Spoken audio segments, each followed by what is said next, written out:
The year is 2008, and you're about to meet the most successful person that you've never met.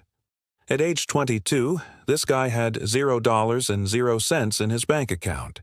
He had no stable income, and he didn't know where his next meal would come from. He'd applied for 27 jobs. Every single one said no. He'd pitched his business idea to 15 investors. They all laughed at him. And one investor, an older gentleman, actually told him, "Son, you should stop chasing fantasies and get a real job." But he knew in his heart that this wasn't the end of the story. So he kept writing. Every single night before bed, he would write one sentence in his notebook.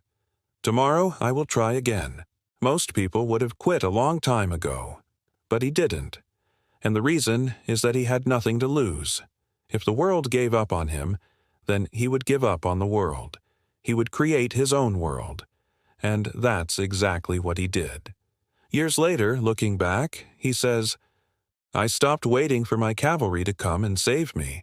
I started figuring things out myself." He started to learn how to code. He learned how to design, test, and build. He learned how to fall and fail again and again. But each failure taught him something that helped him improve his product. He was creating something that the world had never seen before. And then, finally, 9 months later, his first version was ready. It wasn't pretty, it was buggy and broken. But that didn't matter because he didn't care. He released his app into the wild and waited. The first week went by. Nothing. The second week went by. Nothing. Then, one day he checked and there were 100 downloads. Not bad, but still nobody cared. But then 1 month later, he checked and there were 1,000 downloads. And then the next month there were 10,000 downloads. Finally, he was on the right track. But here's the thing. Those early numbers didn't mean that he had made it.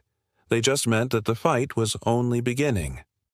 When the news started spreading about this new social media platform, the big players in the game started taking notice. Suddenly, those same investors who had laughed at him in the face wanted a piece of the pie. They wanted to buy his company, but he didn't want to sell. He had a bigger vision for what he wanted to create. And so he kept going. For the next few years, his company grew and grew and grew. But there were problems along the way. Competitors started copying his idea. Customers started complaining when things broke. And the whole time his team was doubting if they could keep going or if they should throw in the towel. Then one night, Daniel sat in his office staring at his computer screen.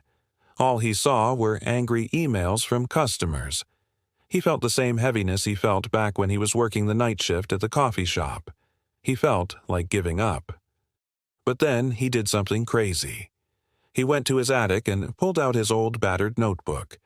And on the last page he wrote, "If I survived failure, I can survive success too."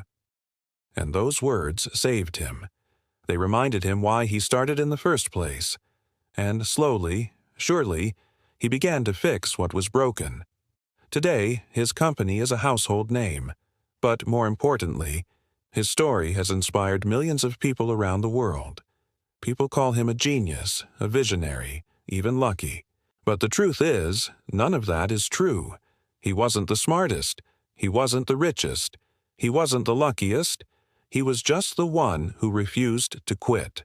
So I ask you, what's in your notebook? What dream have you almost thrown away? Remember this, you don't need the world's approval. You don't need perfect timing. You don't need to be extraordinary. You only need the courage to try again tomorrow. Because dreams don't die. People give up. And if you refuse to quit, one day they'll tell your story.